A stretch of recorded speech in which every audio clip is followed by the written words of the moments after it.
adiluhung budaya Jawa iku iso didelok juga teko alat musik. Kene lek nyoba bandingno ya peninggalan nenek moyang sing berupa alat musik lan delok teko wong luar kono ya selain Jawa iku alat musiknya kan sederhana, alat musik tradisional. Ono sing mungkin kotak teko triplek dibolongi dikai senar jenenge gitar. Paling ya meku tok. Ono sing apa kayu ya dibolongi tengahe dikai lulang dadi ketepung kendang. Iku sebagian di daerah-daerah Afrika seperti itu. Ono sing Cina iku malah tung tiang ngono tok iku wis gano maneh wis. Kita masuk pada Jepang. Jepang itu delok Cina wayang titi barang iku Jepang lek ana pertunjukan kaya fragmen sing nggawe topeng iku musiknya ya monoton ngono iku tok ya. Hampir enggak ada nada. Terus marono ana sing bambu pring iku dibolongi dadi suling, alat musik tiup. Iku tok ya. Dengan berbagai variasinya. Tapi delok Jawa. Jawa iku meninggalkan alat musik gamelan. Gamelan itu teko wesi atau ono sing teko lulang, itu kombinasi dari semua alat musik dunia ditambah gamelan. Sing paling angel iku gamelan. Gamelan iku soalnya teko wesi campur kuningan. Ono tembogone, ono kuningane, ono wesine. Iku lek perpaduane enggak bagus, enggak sempurna, iku menghasilkan bunyi yang segitu macam banyake. Iku lek gak pemikirane wong sing jos, iku wis gak mungkin wis. Iya kan? Dengan perangkat kaya ngono iku pirang macem iku. Itu harus memahami apa jenenge ilmu pengetahuan tentang besi, metalurgi yang tinggi baru bisa membuat seperti itu. Iku zamane tahun zaman Kapitayan itu wis ono meskipun belum sempurna. Nanti akan lebih sempurna sekitar abad ke-6, ke-7, ke-8. Zaman-zaman Kalingga. Borobudur pembangunannya zaman itu zaman kejayaan. Iku alat musik sudah berkembang dengan pesatnya. Ditambah tembang Jawa sing wingi tau tak terangno koyo ngono rumite. Waduh iku lek gak tingkat budayanya tinggi wis gak mungkin ono. Gamelan iku macamnya piro?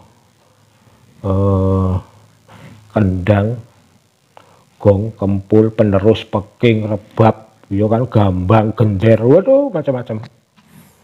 Itu bisa ditabuh iso selaras, terus malu lek nemokno nada ya apa, lek kolaborasi dengan harmonis ya apa. Iku tembang-tembang Jawa iku ono salah satu orang meneliti dari luar itu ternyata banyak yang mengandung banyak yang mengandung koyok musik meditasi. Dia bisa mengantarkan oh iki digawe sigrak, iki digawe kalem, iki digawe melankolis. Iku sangat merasakan sekali dari ini. Iku hebatnya gending Jawa. Ada salah satu penemuan jenenge penulis dari barat, dari Portugis, itu jenenge Tommy Pires. Tommy Pires itu bukunya diakui soalnya di sini sekitar 1 tahun dia melakukan penelitian terhadap orang Jawa. Tapi misinya itu misi penjajahan Portugis Tommy Pires itu. Saiki diakui bukunya itu sebagai buku rujukan sejarah dunia. Itu dia menuliskan pada sekitar tahun 1514 Masehi, itu berarti zamannya Mojopahit. Zamannya Mojopahit. Dia melakukan penelitian di Jawa, dia mendarat di Jawa. Ternyata orang-orang pedalaman, jadi di buku itu orang-orang pedalaman itu punya senjata yang sudah sangat canggih. Nah, ketika pedalaman, ngomong pedalaman, dia itu gak hanya pesisir. Pada saat itu di pesisir itu ada orang Islam tapi Cino-Cino, dia nyoba masuk ke dalam.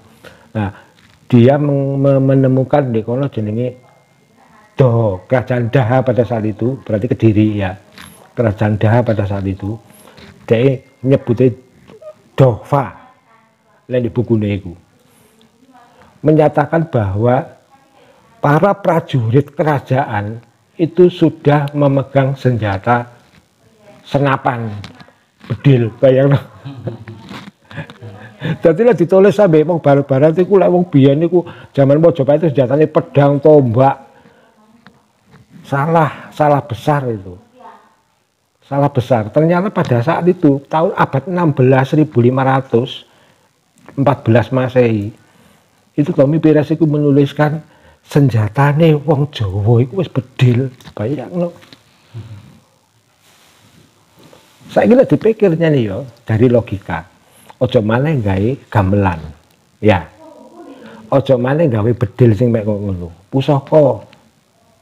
Pusaka itu bahkan 1200-an zamane Kenarok, Kendede, zamane Singosari iku wis umum. Pusaka keris. Keris iku lek ngomong keris iku dari kata-kata kharis. Kharis iku satu asal kata karisma. Iku dari Persi, bahasa Persi. Iku apa ya? Wibawa, berwibawa. Ada sesuatu kandungan yang dikeluarkan dari benda itu, karisma. Tapi lek wong Jawa lek ngarani kan pusaka, duwung utawa curiga. Lek wong Jawa asline ngarani duwung atau curiga. Duwung itu artinya hati-hati dan waspada. Makanya biasanya disegel itu di mburi pusaka iku mang. Senjata pusaka itu sebenarnya tidak untuk berkelahi. Itu senjata kineker. Diarani keris iku barangnya belum ker ora kena go ngiris jarine wong biyen. Iku keris. Nah, keris itu adalah senjata andalan. Dia akan dikeluarkan ketika pertama kepepet bener. Ada kondisi yang memang memaksa untuk dikeluarkan sebagai senjata pamungkas. Soalnya dia kan pendek, lek pedang kan dawa, tombak dawa, iya kan. Lek keris kan enggak. Berarti untuk pertarungan jarak dekat. Itu keris. Terus yang pertama, dia dikeluarkan hanya pada saat-saat yang sangat kritis. Yang kedua, pusaka itu dipakai untuk berkelahi tingkat tinggi. Perkalian tingkat tinggi. Artinya bangsawan dengan bangsawan, wong sakti dengan wong sakti, orang yang berpengaruh, penguasa dengan penguasa, itu baru dikeluarkan pusaka yang memang jadi senjata andalannya. Lah, saya tidak didelok teko pembuatan keris pusaka.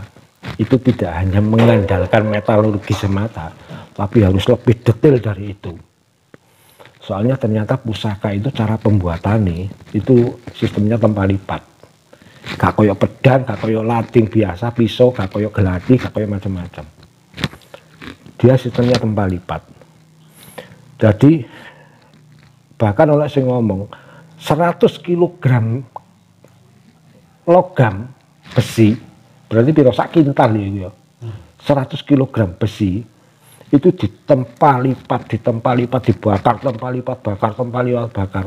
Itu sampai ribuan kali. Itu akhirnya jadi satu bilah pusaka, apa yang mau. Kenapa kok seperti itu? Dibakar, lipat, tempa, bakar maneh, lipat, tempa.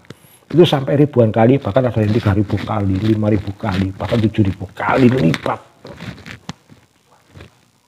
Sampai seperti itu. Itu untuk mencari unsur inti dari besi itu, bukan logam ya. Soalnya unsurnya Fe, fenom besi. Mulai logam, kalau dewe logam itu emas itu ya logam, tembaga, perak itu logam. Itu jenisnya anu. Tapi unsur bahasa fisikanya itu besi. Besi itu kan ada yang besi magnet. Kenapa kok podo-podo besi, ono sing magnet, ono sing enggak? Ternyata itu unsur intinya, strukturnya itu yang dirubah. Dengan merubah struktur inti besi kumang, molekule kumang, ternyata bisa dipakai sembarang. Sing besi biasa di magnet.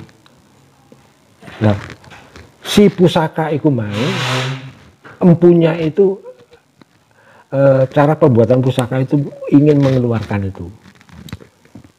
Ingin mengeluarkan inti besinya iku mang dari besi yang biasa ditempa lipat bakar iku mang. Akhirnya kepinginnya ketemu iso mengeluarkan. Nah ternyata bener.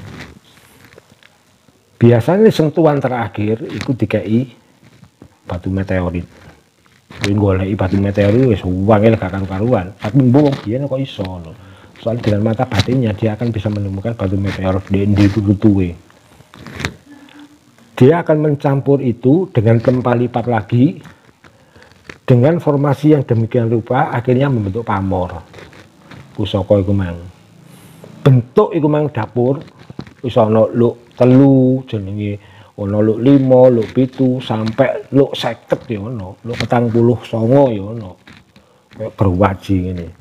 Ana sing lajer, ana sing sekelatan. Nah, iku dapur, bentuk pusakanya.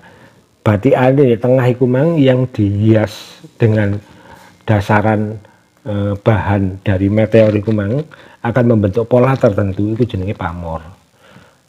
Pamor iku ya tempa lipat. Ora suku ditemplek-templek ngono. Dengan teori tertentu, akhirnya pamor iku mang bisa membentuk pola tertentu, ana sing belarak sineret. Ana sing jarene melatiri nunci. Ana sing jarene pedaringan kebak, udan emas. Pamor iku mang belarak seliring. Terus maru lek diuntir, ana keris diuntir ditempa iku buntel mayit. Jadi pamore meluntir ngene. Ana ngono batu lapak, pusar bumi macam-macam.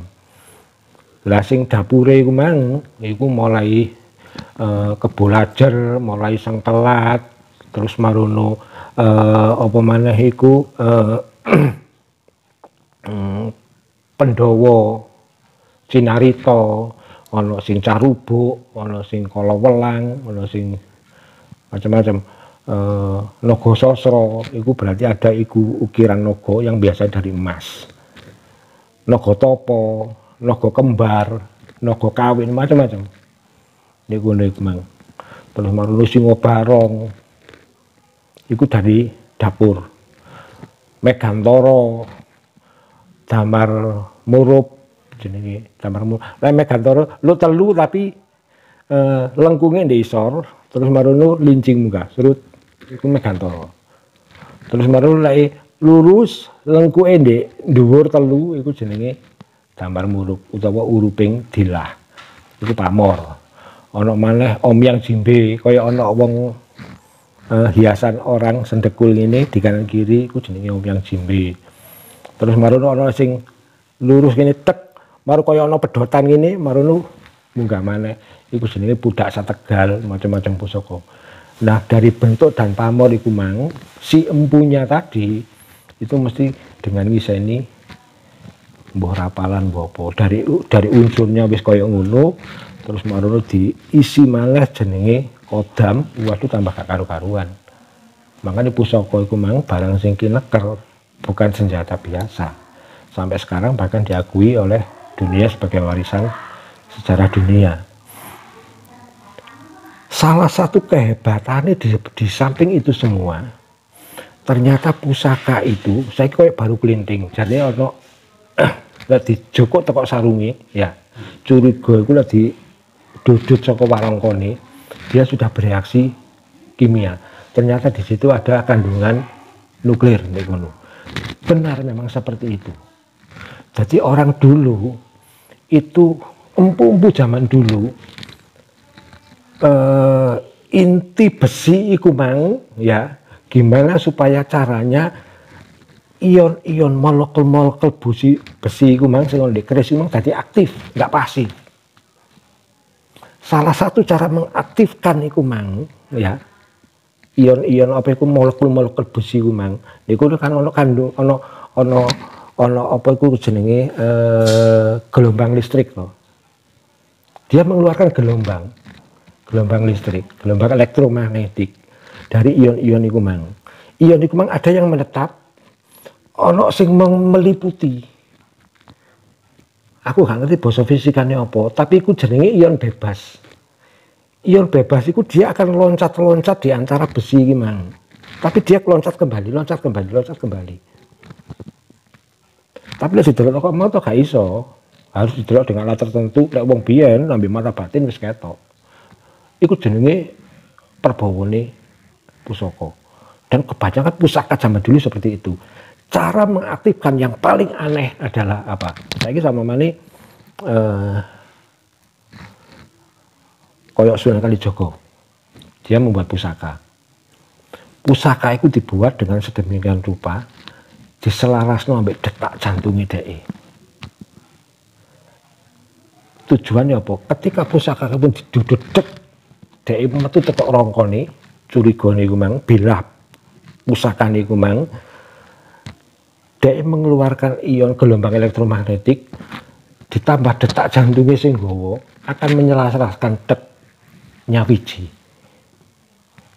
Sampai seperti itu. Dan itu penelitian terbaru, heran-heran ngomong. Makanya kenapa pusaka iki agemane sapa iki? Gurung mesti cocok dicekel wong liya. Itu bukan mistis sebenarnya, mungkin secara kodamiah itu ono mistike ya.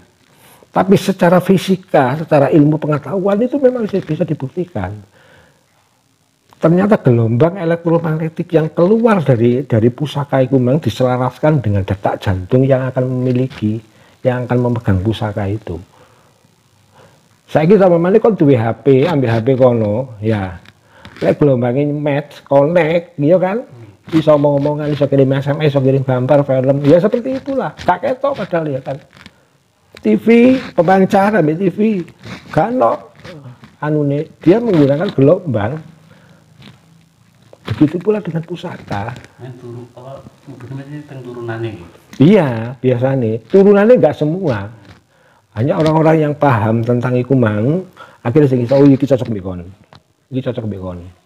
Itu dilihat dari secara fisika bisa, dilihat dari kodam ya bisa. Hebatnya pusaka seperti itu. Ternyata orang-orang dulu, waduh ngeri. Masalah pusaka, dan itu nyata. Itulah ilmu pengetahuan penguasaan metalurgi orang Jawa dulu itu sampai segitu jauhnya. Wong modern saiki lho sik gorong iso madani. Gorong iso jan madani. Lek saiki dengan alat yang canggih mungkin baru bisa. Tapi dulu dengan peralatan yang sederhana, tapi dia dengan kemurnian batin, dengan endunge rasane iku mang iso sampai nyeplakno koyo ngono. Makanya gak heran ketika pusaka ditudingno ngene tok wis punya reaksi.